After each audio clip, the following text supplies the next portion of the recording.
Yan, good morning mga idol. Bago tayo mag-ride, magkukuan muna tayo, mag-jogging muna tayo para hindi tayo mag-cramps. Yan, nag-jogging muna tayo dito sa Canada. Exercise muna tayo bago tayo mag-ride. Baka bukas malayo yung ra-ride din natin kaya nagkukuan tayo, exercise muna. Yan mga idol. Ang ganda rito mag-jogging pagka umaga sa park. Ganito pagka yung summer na. Pero ngayon full pa lang. Sa isang linggo, yan summer na. Apat kasi yung spring dito, yung kon dito weather. Kaya kaya ganito sa Canada. Yan, jogging muna tayo. Pabalik-balik. Maganda kasi yung nag-ride, jogging muna bago mag-ride. Yan mga idol oh. Dito tayo nag-ride sa may park. Katabi ng mga bahay. Ang lalaki ng mga bahay dito. Gaganda oh. Grabe. Ang lalaki ng bahay dito sa Mekong ito. Pero hindi pa natin to kaya bilhin.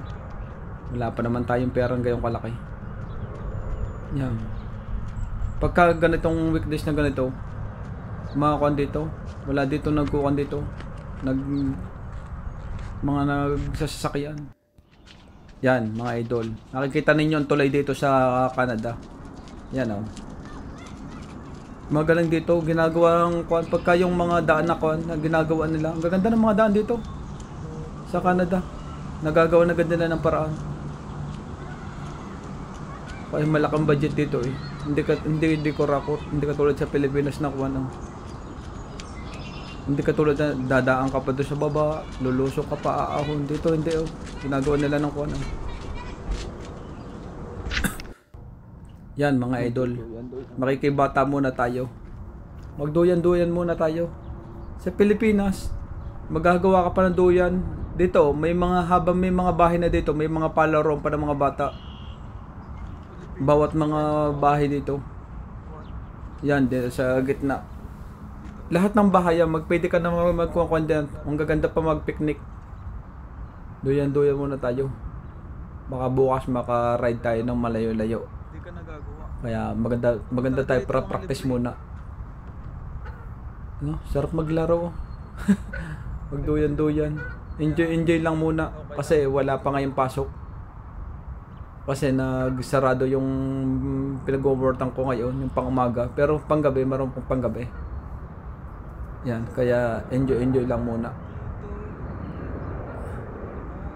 Nakakatuwa eh. Dito sa Canada yan oh. Pag wala kang talaga mag-walking ka, yan oh. Enjoy. Dapat lang naman ng park eh. Nakakatuwa. Enjoy lang tayo.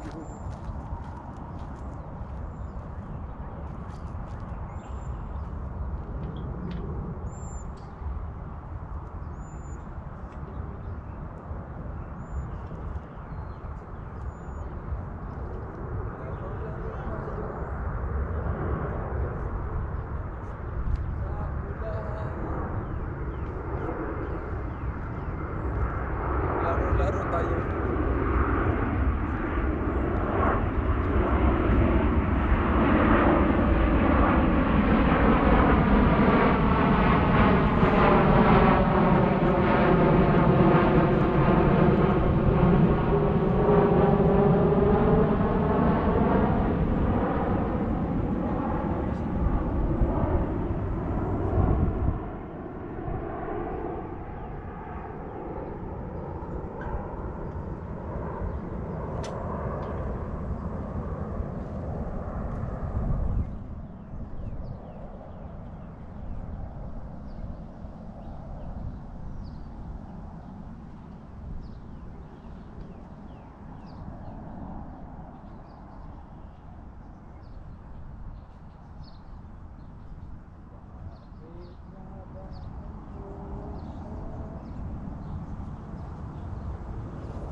Nakakatawa ito. Mag-jogging tayo.